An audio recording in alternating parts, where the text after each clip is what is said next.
This is part 2 of my shredding of Lindsay Bussey's EdD from Loyola Marymount, where she questioned 8 of her unhappy fellow teachers about why they hate their white colleagues. In this part, I will cover her research methodology, if one chooses to call it that, and her solutions to the problem, and we'll learn some interesting vocabulary along the way, in the same sense that a body falling out of a casket during a funeral is interesting. So, hello out there. I am trying to get through. With his powerful brainwaves cradled in the warmth of reasoning, it's time for Johnny Walker Dread to straighten you out on a thing or two. Emanating all the way from exciting Las Vegas, Oklahoma, it's the Johnny Walker Dread Show. So we can pick up near where we left off on page 33. Individual interviews and interviews in focus groups were conducted for this study because they allowed participants to share personal testimonies or provide testimony. Yeah, that's what interviews do, all right. Jen Wright explained that testifying was sharing one's experience with oneself and others. Sharing your own experiences with yourself? How does that work? It was the sharing of pain, frustration, violence, anger, and grief due to those lived experiences. He declared that testifying served to heal the scars. How do you heal a scar? You can pick at it. Come to think of it, that is a perfect analogy for this study. Of anti-Black racial oppression, interviews healed the wounds and honored the present and past contributions of BWEs who dedicated their lives to educating children. And so the scars and wounds are both healed. I guess those that shared their lived experiences in this study are no longer angry, grief-stricken, bitter. Who in here believes that? By the way, just say experiences. What other experiences are there other than lived experiences? Okay, the participant section. The researcher held a focus group to interview 6 participants collectively and also conducted 2 individual interviews via Google Meets. Wow, a massive study this was. 8 people. But don't worry, we'll make up for the ridiculously small sample size with a lengthy and deep interview questionnaire. All participants identified as Black and women, with one noting that she was biracial. 6 of the 8 participants worked in public high schools. 1 participant worked at a community college that also served as an alternative site for high school students who wanted to work more independently. Although she did not work in a traditional high school space, she still worked with the high school age group. So she doesn't count. Who cares if some in the class were high school students? Her interactions with other instructors would have been nothing like those of the other participants. This is not a study of the interaction between teachers and students. At the time of the study, the final participant worked at a private school but had previously worked in the public school space. I don't think she counts either. All participants worked in schools with predominantly white staff. They each were or had previously engaged in third shift work in addition to their assigned responsibilities. Had previously? How long ago? So when they were new teachers, they got roped into helping set up Christmas decorations, even though that is not a part of their contract. The same kind of work that all teachers end up doing. And why? Because tenure sets up a caste system where veteran teachers get to push the nasty stuff onto new teachers. And all you teachers out there are thinking, okay, Johnny's been around public schooling. Yep. The initial recruitment of participants began with convenience sampling. In other words, I recruited my friends, my group of fellow malcontents that descend on Starbucks to piss and moan about our horrible working conditions. The researcher contacted 4 BWEs in her network, informed them of the study's purpose, and explained what their involvement as participants entailed. Snowball sampling was the second step in the recruitment process. Snowball sampling involved the recruited participants contacting people in their networks to also participate in the study. The remaining 4 participants were recruited via snowball sampling. Snowball sampling is crap. So all 8 of those participants knew each other. And they probably have griped to each other about these issues ad nauseum in the past, which is why they were asked to participate. This is how you bias a study. Under no circumstances should her graduate committee have signed off on this method. You stand no chance of obtaining anything meaningful with this approach, especially when you only have 8 in the sample, really only 6. Due to the sensitive nature of the discussion, upon agreement to participate, the researcher sent the participants the following information: the interview protocol, an informed consent form, the interview questions. So they know the questions ahead of time, and since they all know each other, we skip ahead. The study used semi-structured interview questions developed by the researcher. Judging by the questions, that couldn't have taken more than a half hour. I'll give her an hour. Interviews were the best data collection method for this study because they helped build rapport between the participants and the researcher. Gee, I wonder if this could bias the results. And how much rapport did you need? You all know each other and agree on almost every issue. The focus group lasted 1 hour and 41 minutes, but was not completed, get this, as continuing the interview had the potential to inflict harm upon the participants. I'm crazy. I'm the local one. In other words, they became unhinged or got into a catfight, probably the same catfights that they get into at their school, for which they blame Whitey. In essence, the interviews broke the teachers. They got so emotionally devastated that they had to stop the session. What happened to the strong black woman trope?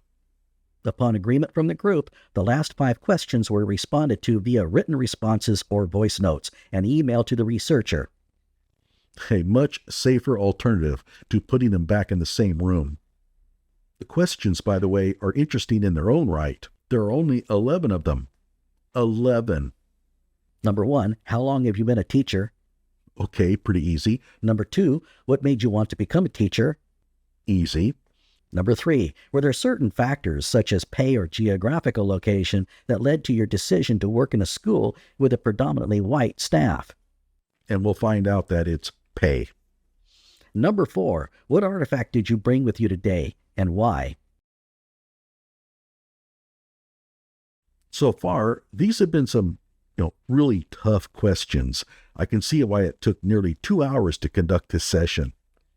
Number 5, third shift work is defined as additional tasks imposed on BWEs that often involve being the go-to person for black students and families, whether or not you teach them, being an expert on all things black, and actively working to defy black stereotypes.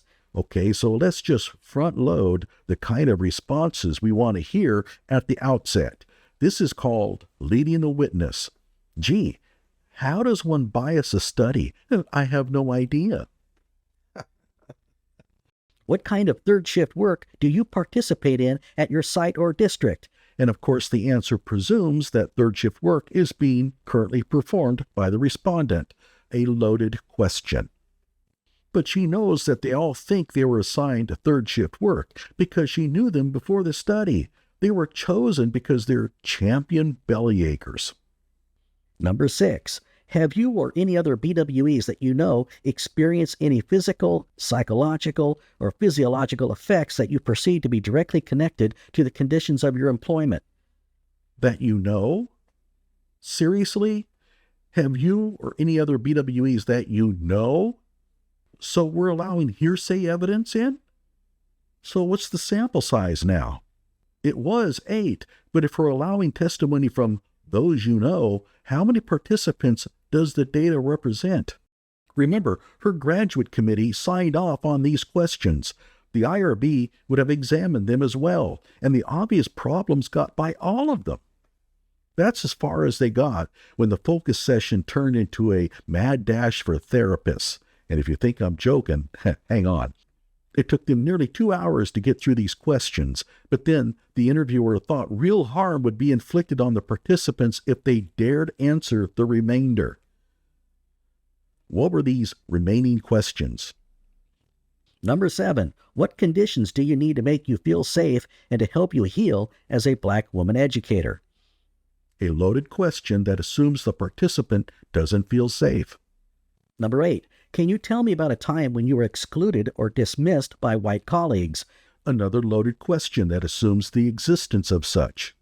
Number 9, would you recommend that other black women work at predominantly white spaces? And of course, they're all going to yell, no! Never mind that they all, themselves, work at a predominantly white space and have no intentions of quitting. We'll see why later. Number 10, why did you agree to be a participant in this study? Well, that's pretty standard. Number 11, what do you wish that people know about being a black woman educator who works in predominantly white spaces? I don't see much of an issue with this one. So she spent maybe an hour coming up with the questions. We have one focus group session and 2 individual sessions that lasted about 100 minutes each, totaling 300 minutes. Overall, she expended a little over 5 hours in collecting data. It couldn't have taken her more than 4 hours to read the responses, highlight the juicy ones for her dissertation, and form an appropriate, politically correct conclusion. 10 hours, everyone. A doctorate. 10 hours. Okay, significance and recommendations. This study was significant to the black community because it was meant as a love letter to those who work in schools with predominantly white staff. If this sounds familiar, it is. She's already stated this before. It served to witness their presence, to say, you are seen, you are loved, and you are heard, or sawubona, which is some Zulu statement that she's described elsewhere. And I'm not kidding, it's Zulu. The participants testified feeling unseen, unloved, or heard on their campuses. Unheard, right? These minor mistakes litter her dissertation. I'm willing to forgive an occasional typo, but there are too many here. Your dissertation is supposed to be a source of pride, but what we see all too often is just sloppiness. And it also shows that her graduate committee never bothered to read her work because they would have pointed out these mistakes. And what does she teach? High school English. Hey, I'm the most local person in here. Yeah, she probably butchers her students' papers all the time. But they wanted other BWEs to know they were not alone in their struggle to survive these spaces. Hey, lady, shut up! We'll skip down a little. The educational system was inherently anti-black and thus could not be depended upon to create, provide, or nurture spaces for black healing. This was highlighted by Kimberly's superintendent telling her that if black educators needed a place to meet, they can bitch at happy hour. Thank you, Kimberly's superintendent. He or she nailed it. What you're requesting is time off during the workday to socialize with your racial brethren. That's why we invented bars.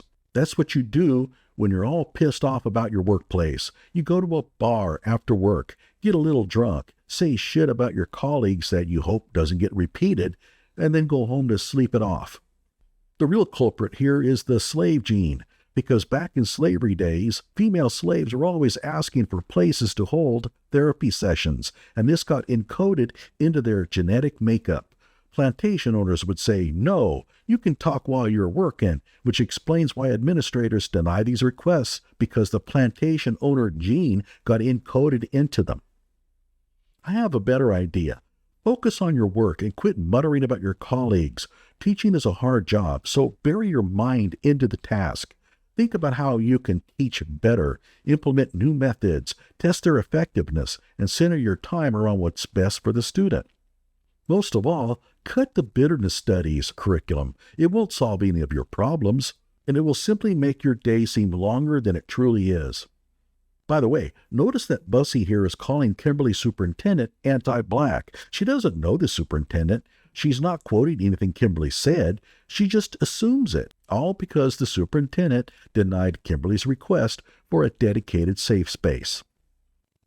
And it's going to get really dumb. You'd better have something cognitive nearby to keep your brain from slipping through your ears as I read this. Racial battle fatigue, as denoted by Pack and Ravitch, was the manifestation of stress and exhaustion from constantly facing scrutiny, pushback, and denials when instances of anti-black racism were pointed out. You don't really believe all those foolish things you say, do you? You know who else has racial battle fatigue? All the white staff who've had to field your belly aching for the past decade at your school. I want to point out that falling into this woe is me lifestyle can be deadly. I'm serious. College vice president and grade A jackass Antoinette Candia Bailey committed suicide because she never could stop and smell the roses, and so became an office cancer to such an extreme that the college president, who hired her in the first place, fired her. I think he's genuinely a good guy who wanted Candida to succeed, but she spent most of her time spreading rumors and confidential statements to her coworkers while claiming everyone was racist. I read her dissertation in one of my past videos, and it reads much like this one, with all sorts of flares shot in the air warning future employers to avoid her like you avoid any animal in Australia. Her major was, get this, leadership studies. You can't make this up. One way BWEs dealt with racial battle fatigue was through racial cognitive dissonance. We would call that ignoring it, but plain language has no use in a humanities dissertation, so it's racial cognitive dissonance. Racial cognitive dissonance allowed BWEs to continue to work in violent, predominantly white spaces Violent? by rewriting the event as less traumatic as a means of coping. Oh, so the workspaces are violent. And what's this coping mechanism all about? Well, it goes like this. Suppose you have a white teacher, Mrs. Jones, who says something like, My daughter is into Gothic culture. She's always so negative, and now black is her favorite color. I wish she'd grow out of this phase. A black supremacist teacher, like Lindsay Bussey, would then go, I just heard something racist. All right, that's terrible. Then go around accusing the teacher of being anti-black, just like she accused Kimberly's superintendent of being anti-black. But if a fellow black teacher, a normal person like you and me, says, I know Mrs. Jones pretty well. The color black is associated with nighttime, when things get scary. I don't think she meant anything racist by it. Then he would be exhibiting racial cognitive dissonance by refusing to let Mrs. Jones' comments ruin his day and psychological health. And his reasoning is nothing more than that white normalized common sense that he uses to cope with the racist violence inflicted on him by Mrs. Jones. Let me summarize what all this racial battle fatigue and reflexivity and white normalized common sense is all about in one sentence. If something can be interpreted as racist, then it is. Tejerina Revilla elaborated by explaining that while racial battle fatigue is socio-emotional, it could and did manifest physically in the form of exhaustion, anxiety, sleeplessness, and persistent stomach, chest, and throat knots. Shit, that sounds like me after my Sooners lose a ball game. I guess I suffer from gridiron battle fatigue. One of the long-term and potentially permanent consequences of racial battle fatigue was that it could ultimately lead to, get this, spirit murder. We got a new term, spirit murder. First it was battle fatigue, then assault by literal rocks, then workspace violence, and now spirit murder. Her battles with white colleagues sounds like the opening scene of Saving Private Ryan. But it gets dumber because you have to wonder why these teachers don't just quit and go work somewhere that has more black teachers and therefore less workplace violence. Well, Bussey answers this on page 65. You see, Jalessa can't leave because they would be leaving the district in the hands of white staff. Oh, my God. Who might hire a white person to fill the vacancy? These are not their real names, so in making up a name for this female teacher, Bussey came up with Freddie. But such insanity aside, Freddie can't leave because she wouldn't be able to fend off the bullets aimed at her black students. But I believe all of you are thinking what I was thinking.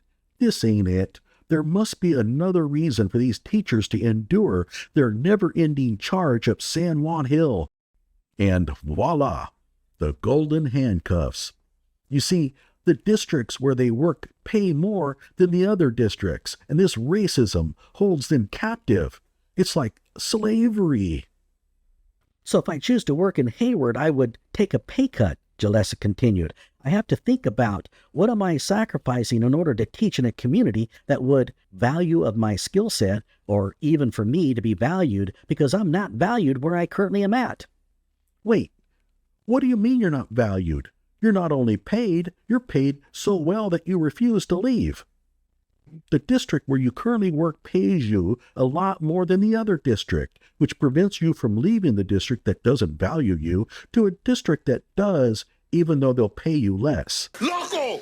Huh? Charmaine agreed with Jalessa, and then we have Whitley and Freddie. Stating that they were also restricted from leaving their districts as they have seen upward of $30,000 difference between their positions and those in other districts. You know, the other districts that value them so much. In the safety and healing section, they discuss what would finally make them happy, and Waylon Jennings can tell you. Nothing.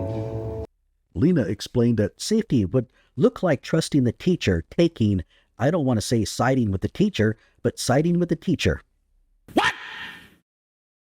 remember, Lena is a high school teacher.